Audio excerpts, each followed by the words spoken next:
So I suppose all of you are here wanting some magic or some magic dust to help you get over the canter, get over the fear of cantering. Well, the bad news is I ran out yesterday, and so I don't have any of that, but I am going to give you a few concepts on that. So if you ever thought about why is it so much fear comes up when you ask for the canter? Have any of you ever thought of that? So what comes up to you? Why do you get afraid when you think about canter? Lose your balance. Yeah.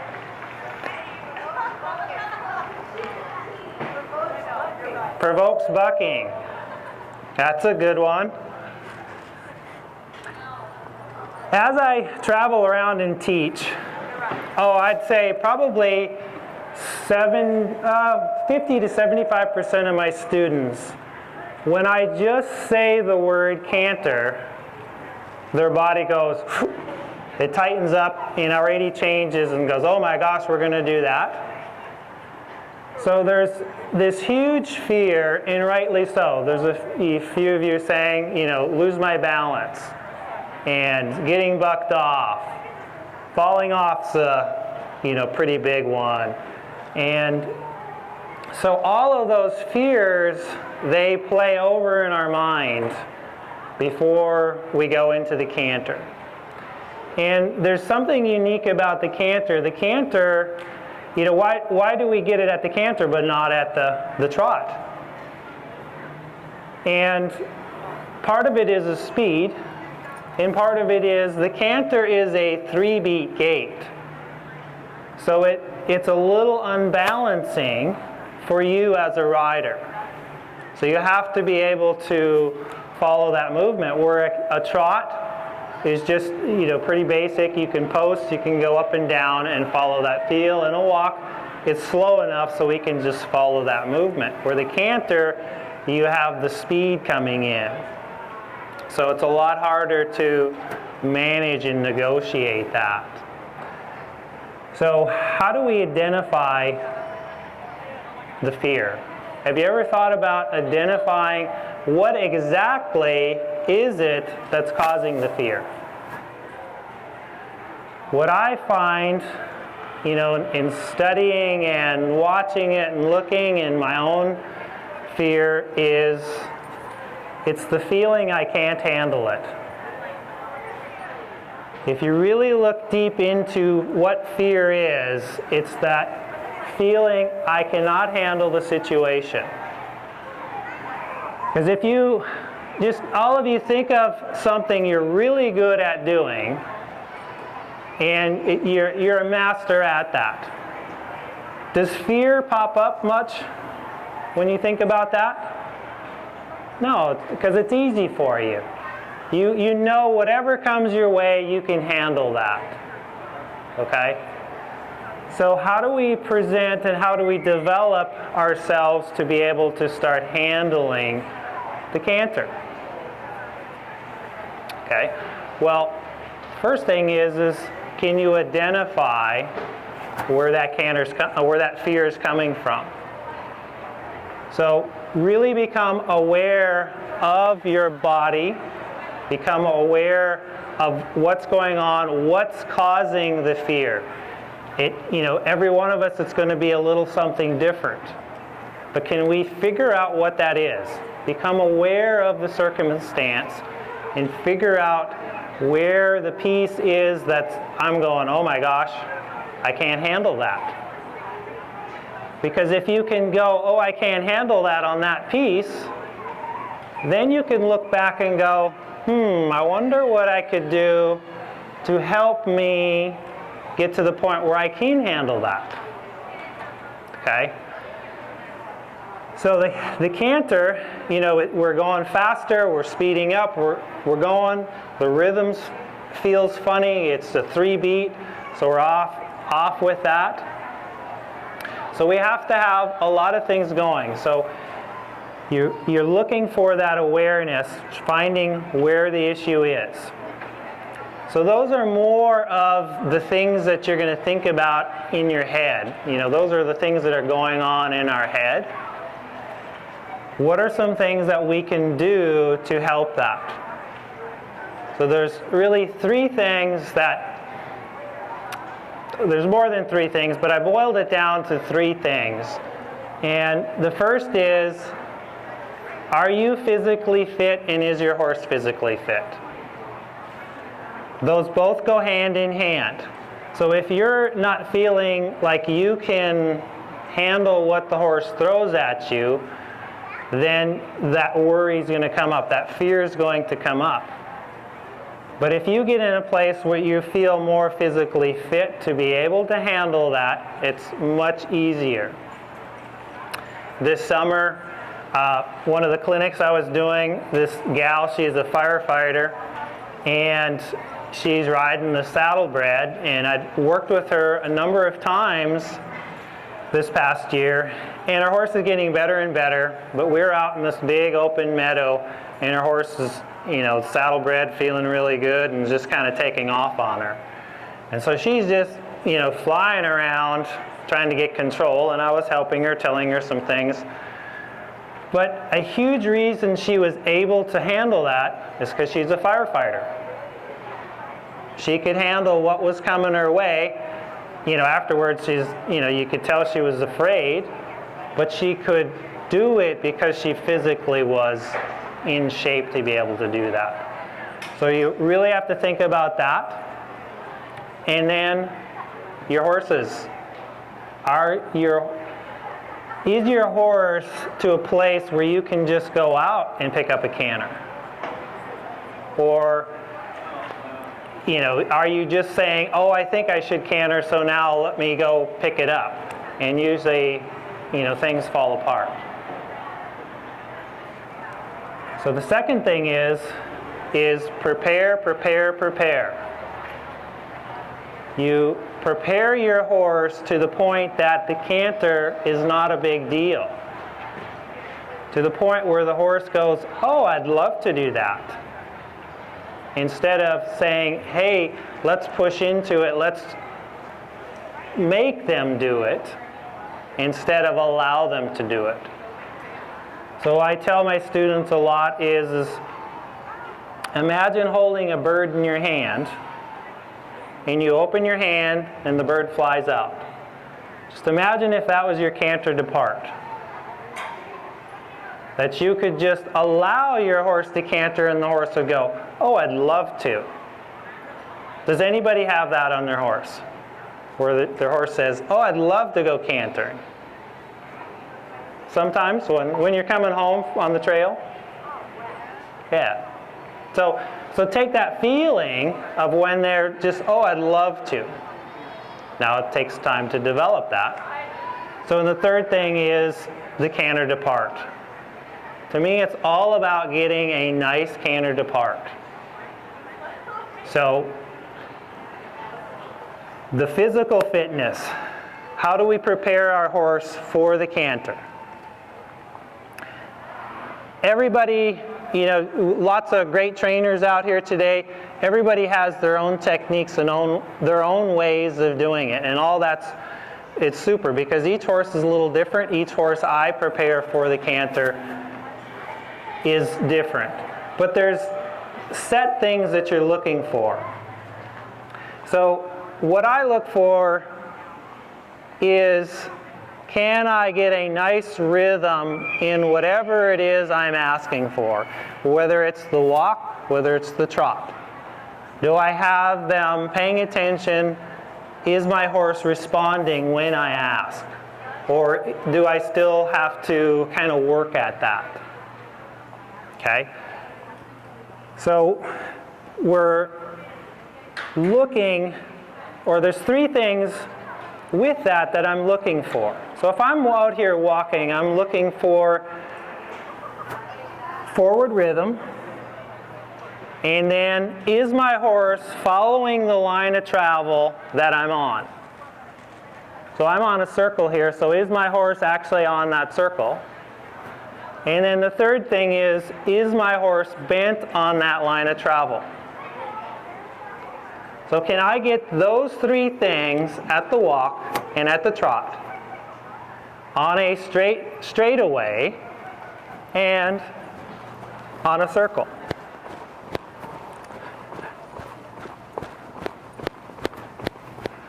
So if I'm going straight, is my horse going straight? And actually riding a straight line is one of the hardest things to do. To really, truly ride an exact straight line.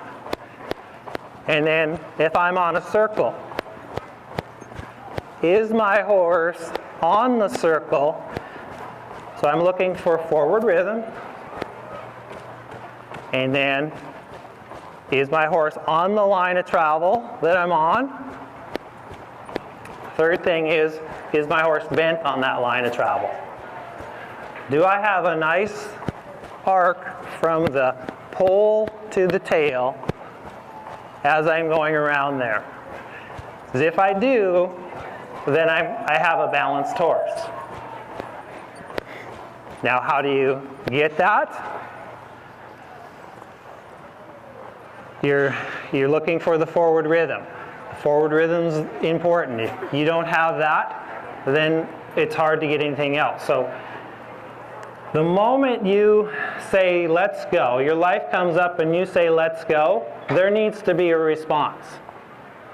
Okay, so I bring my life up and I want my horse going. I don't want to have to do a whole lot with my cues. I want to say, let's go. When my energy comes up to a trot, I want her to go with me. And as soon as I come down, I want her coming down. So that's that rhythm and getting them to pay attention. So whenever I ask something, they're right there, they're with me. Because this is going to lead into the depart in a minute. If you don't have a horse that's responding to you when you ask, it's really hard to pick that canter up, to get a canter depart. So think about that rhythm.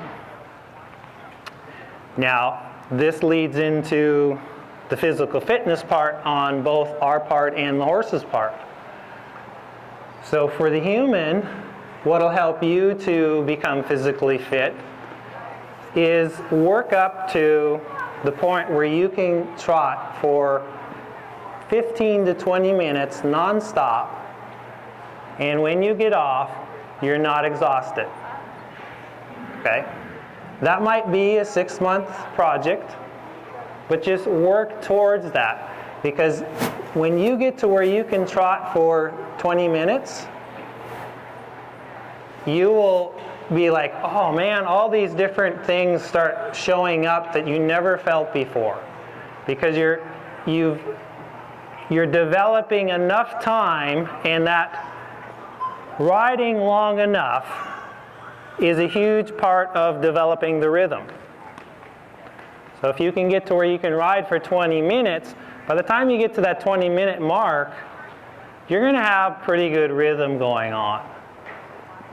And maybe you just start off allowing your horse to go wherever. That's fine.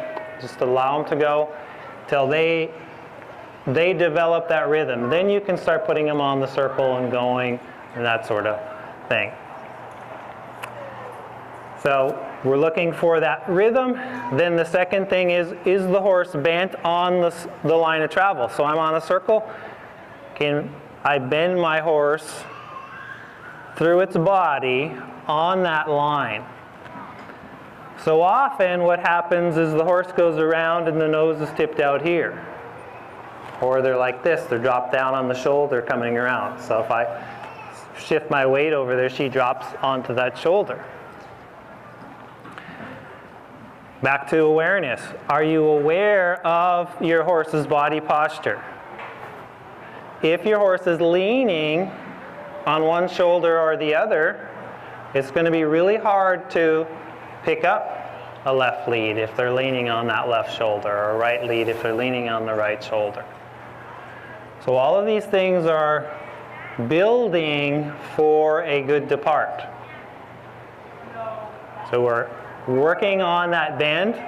Now let's say the horse is dropping in on the inside shoulder, or the left shoulder. What you can start doing is pick up and flex your horse more than what the circle requires. And when I say flex, I don't mean just tipping their nose over. I want their poll and their nose straight up and down, and just flexing through the whole neck. Can I talk to each and every vertebrae in the horse's neck? You don't have to do it all at once. Actually, I recommend you just pick up and do a 10-degree angle, and just get that. What's going to happen is when you pick up and do that bend, your horse is going to want to fall in even more. Okay, so there's several ways you can help with that. You can shift your weight out. So if I tip her nose in, I can shift my weight out, and she knows. So see how she's following my weight over there? If I shift my weight back here, see how she goes in? So I can start using my weight back and forth to start controlling where those shoulders are going. With doing nothing with my hands, I'm not doing anything with my legs either. Your weight is your greatest aid. So if you bend them and they fall in, shift your weight out. Now in the beginning, some horses, they're going to be like, I don't care. They care less. So then go to the rail and just ride along the rail and start tipping their nose into the rail. The reason they're falling in is because they're out of balance. You tip their nose in and they think the shoulders should fall in with, because they're already dropped there. If you're riding along the rail, and I'll just go here away from the speaker a little bit, is I can pick up, and if they want to drop, well, they can't, because now they're running into the fence. So then you don't have to do much of anything. All you have to do is just create the bend. And I create the bend through a lift. So I want to lift the rein to bend, not pull back, because if you pull back, you're putting pressure on the tongue. Pressure on the tongue creates tension. We want a horse that stays soft and relaxed in the jaw, because a relaxed jaw allows them to relax their top line. Okay? So we're bending, we can use the bends, and then we can do a counter bend. Once your horse gets to the point where you can do it on the rail, then you might start asking to the inside, back and forth. So you want to develop that bend back and forth. And now, can I bend my horse to the outside? This is a counter bend. So I'm starting to get control of those shoulders, and then I can go the other way. And I'm just kind of speeding this along. You wouldn't do this at home, just going that quickly into this. But I'm just showing you where this progresses into. Is you want control of those shoulders, and I'm doing that through counter bends. So then I can just start shifting my weight a little bit in that direction with that bend, asking that front to come around. And that getting the shoulders to really move is really beneficial. That's going to help your line of travel, and all of that bending work is going to help your bend. So the three things we're looking for is forward rhythm. If I pick up a trot, do I have a nice forward rhythm? Second thing is my horse staying on the line of travel? And third thing, is my horse bent on the line of travel? You're doing the same thing at the walk trot online, and then you're starting to ask them to canter online or in the round pen, that's fine. Developing that canter to where when you just kind of bring your life up, if you're on the ground and you just like ask and the horse is like, sure, I'd love to canter, you're developing that release, that want to canter instead of that have to canter. Okay? And that's what I want in a horse, is a horse that wants to canter. Right when you ask, do I have a responsive horse? And right when I ask, is the horse there for me going off? And we're going to set up. And I like to use a corner. So I'm going to ride my circle. And we're going to go through, do I have nice rhythm?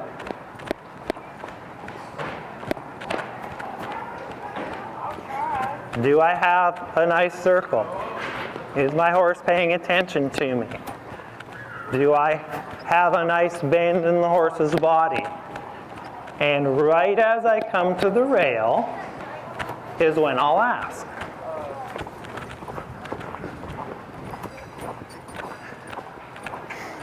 And all of you are like, yeah, my horse will do that, right? So all of you have horses that'll just go circle and go canter right off. Oh, good, there's some good shaking heads. Whose horse wouldn't do that if you went and asked? Okay, yeah. So, the cues for the canter. What I like to use for the canter cues is I shift my weight to the outside slightly, bring my outside leg back slightly, and I touch with my inside calf to say, let's canter. Okay? The reason I do that is because if I use the outside leg for the canter cue, that's the same position as the haunch is in. And if I bring my leg back and put much pressure on, she's going to go into a haunches in. Or early on in the training, the horse will drop his shoulder. As soon as I come back with the leg, they'll drop the shoulder. Whereas if I can keep them upright, bring my weight out a little, shifting it out, and then I just touch and say, let's go. The canter, yes, it's the outside hind, it's the strike off. But it's the inside shoulder. If the shoulder's dropped, it's really hard to pick that up. Okay? So you're going to, as you come around, you're entering right into the corner. Before you get there, you're going to shift your weight out. And you might end up even doing a tiny bit of a leg yield, which helps the shoulder come off even more. And right as you get there, then you touch with the inside calf and say, let's go. Now when you're first teaching that, most horses are going to go, I don't care. Doesn't mean anything.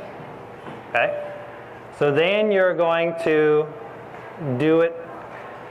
If there's a strong fear in you and you're unsure, somebody said the horse might buck, then keep that going. Do that 2 or 3 times. And then you're going to have a riding crop. And then you're going to come in with just again, it's all on the level of where you and your horse are at. I'm going to talk an extreme for the bucking horse, let's say. You're coming around. Odds are if you go tap them with the whip, the horse is going to buck. Okay? Especially if you tap them back behind. So instead, take and just touch them lightly on the shoulder. Inside shoulder, right as you're coming around, right as you touch with your inside calf, there's a little lift, you tap. Leave it alone. You circle around. Right when you get there, you tap again. Leave it alone. And you do it again. You tap again. And as you tap, you start reading, okay, did my horse even pay attention to that? Could I tap a little harder? Okay, so you're developing this communication going on, and you're also reading. You're not pushing yourself in beyond what you can handle. You're not saying, let's just go, yeah, let's canter. You're preparing. You're preparing and you're preparing. So as you come around, you set up, you tap again. Now, at some point, you're going to go, well, the horse isn't paying attention to that. Hey, I think I can do more. Or the horse might give you a little burst, and you're like, oh, thank you. Any burst of energy the horse gives you, you're like, oh, thank you. And that's just a softening, a release in yourself. So as they go around, they give you a little burst, you're like, oh, thanks, there it is. So when you come around next time, you can tap again and go, oh, thanks again. If the horse doesn't respond, you start getting a little firmer. But firmer appropriate to what you can handle. Because we're developing the horse in a way that the horse thinks faster. Not necessarily canter yet, but just faster. To help you be able to handle that little bit of spurt. Because when I say canter in a clinic, to most people, they just freeze up.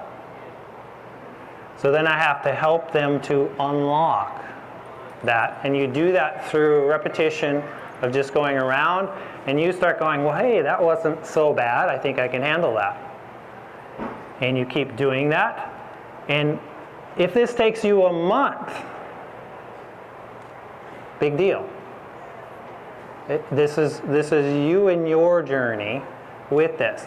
I'd rather see you prepare over and over in that month developing that than you go get hurt on your horse or never get to canter at all because you're afraid of that. So you go around, your horse doesn't respond, you tap them, touch them. If you feel like you can do more, do more. So they start going, every time I get to that spot, there's something, you know, they do all these funny things, and they want something of me, and as soon as they go, you're like, yeah, that's it, that's it, that's it. When you keep saying that's it, they start going, I think it means go faster. Okay? Till eventually you'll be able to go around, tap, set them up and tap, and they'll break into one stride or a half a stride. And you're like, oh, great, that was good.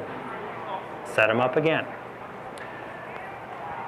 So that's the horse that's going to tend to buck. You can't pressure them too much, or they will, you know, you tap them and they're like, I don't want to, and they'll just kick up and throw a fit. So you have to kind of take your time with it. Make sure you're getting it good on the ground too. So then you have the horse that is anxious, and you're going around and you're anxious, the horse is anxious, and you think about canter and you tighten up a little and the horse is like, oh my gosh, something's going to happen. There's a worry that sets in with the horse. You're going to do the same thing, but instead, if you ask for the just think about the canter or ask, and the horse gets worried and speeds up, you stay on that circle until you have your rhythm back. If it takes you 20 laps, you stay trotting for 20 laps until that horse is back into a nice, relaxed canter again. Trot again. Don't even think about asking for the canter, because if you ask for a canter in a worried and unbalanced place, odds are you're going to get a worried and unbalanced canter, which makes things even worse for you.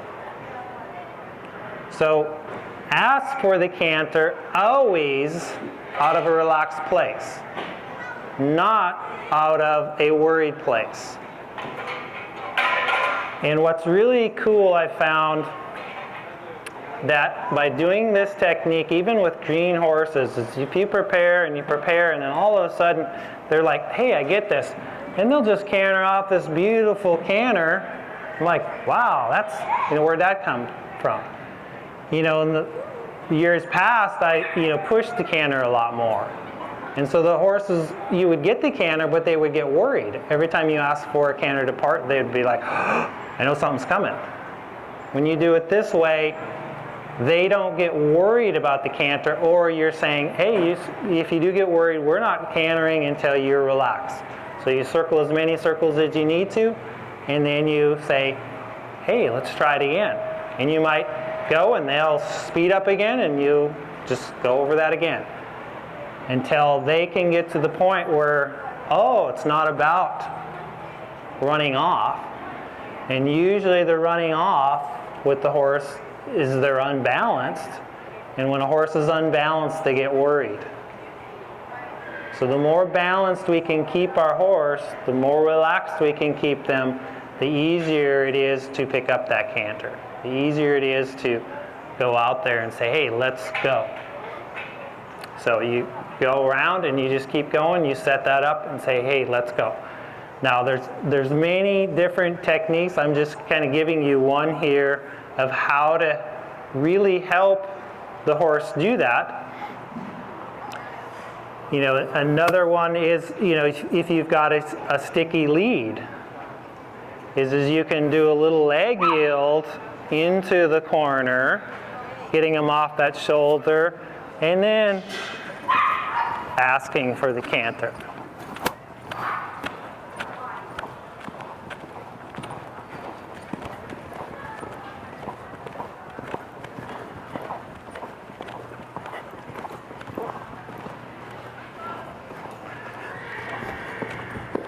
So, and as we're talking about fear, Nisa here, she's a 9-year-old Nakota, and she's one of my biggest teachers on fear because she gets worried about everything. Everything, you know, concerns her. She saw a little glitter from somebody on the ground. She's like, oh my gosh, where'd that from? So, and with her, I really had to take the time. She's a horse that you can't push. If you start pushing on her, it freaks her, just totally takes her off the deep end. And that's what some of you are going to feel like too if you start pushing the canter. If you start saying, hey, let's just go do it, it's going to push you off the deep end. So take your time, set up, prepare for it, and develop that canter. So we're out here, we're on the circle, coming around, and use a specific point. And when you're there, shift your weight out, outside leg back, and canter. Now if they go, if your horse goes and then breaks gait, do not ask them to canter again. Right there. Particularly in the beginning. Because if you ask them to canter, you're going to get them worried. So when they pick up, they canter a few strides, allow them to break, or if you're saying let's keep going and they break anyways, don't ask them to canter again. Set them up, get them balanced, get them relaxed, get them in place, and then ask. If you're not 85% sure you're going to pick up the correct lead and the horse is going to be soft and relaxed, I wouldn't ask.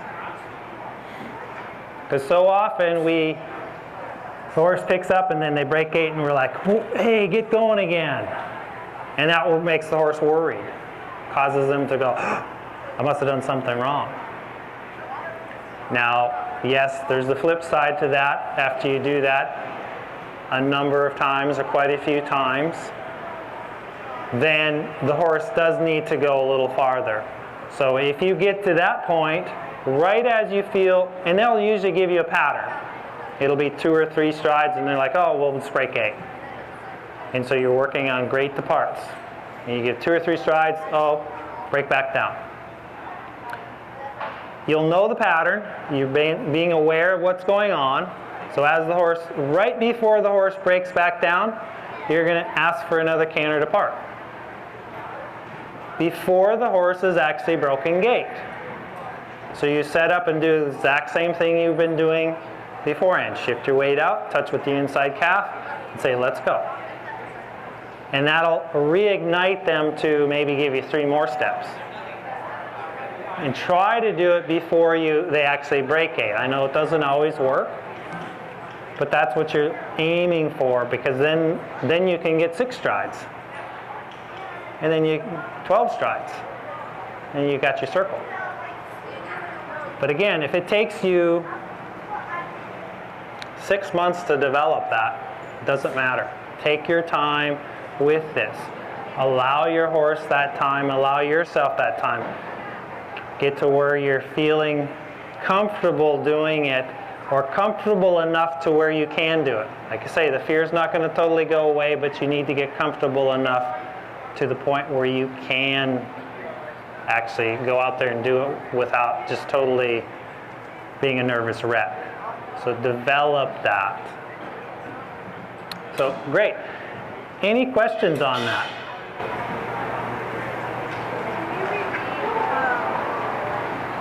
What you do when you're asking for the canter, shift your weight Yep. to one side and So you're shifting your weight to the outside. Your outside leg comes back slightly, and then you're going to touch with your inside calf. It's like I'm lifting this shoulder off. Lifting your weight, it's not a collapse at the hip. You do not want to do this. See how that actually brings the weight more over there. So it's more, I'm rocking, see how I take the saddle horn and shift it. You feel how it's rebalancing her? She's going, oh, okay, I have to balance my, so I'm taking the wither, shifting the weight out this way here. Another piece too, I didn't mention, but if you're having challenge with it, is make sure you have bend to the inside. Bend, get your horse to bend to the inside so they can lift that shoulder off. So if you bend them to the inside, and even if you do a little bit of a leg yield and say, lift up, go off. You're welcome. Any other questions? When you're asking for the canter on the circle, same spot every time, would that then be a spot where you might get a hot spot going around on not asking for the canter? Can be, but it actually works to your advantage. Because then they start going, which is a really good question. Then they start going, oh, I know that's the canter spot. And there's where you get to release the bird and say, hey, would you like to now? And they're like, sure, I'd love to. Instead of you. Well, no. What will help to keep them from just exploding there every time is you spend enough time in the trot coming around. So if they speed up and you didn't really ask for it, you say, no, let's keep trotting. You just keep trotting. You have to wait for me to say it. Okay?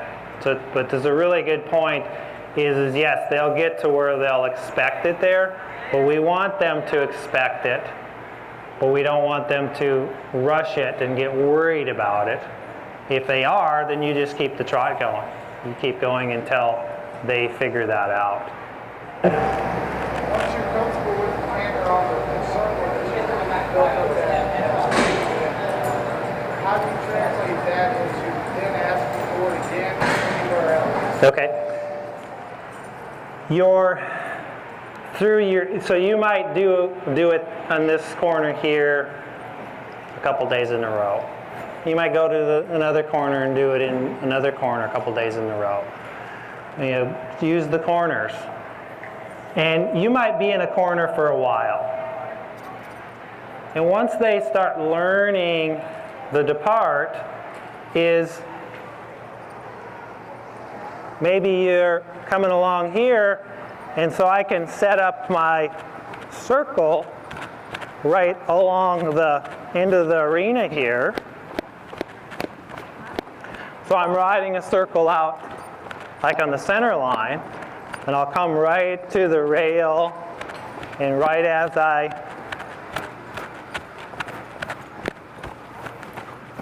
come to the rail, I can ask there.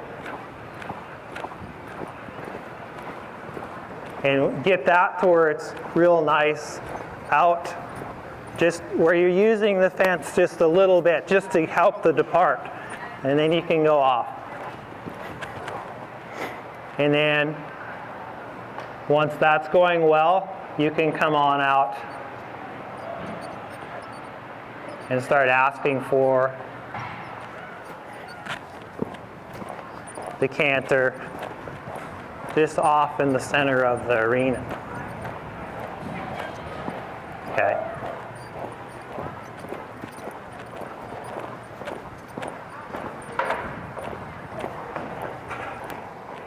Great. Any other questions? No. Well, thank you guys all so much for coming on out. I just want to thank the Bluebonnet Expo for doing this, and for everybody's helping out and all the wonderful horses that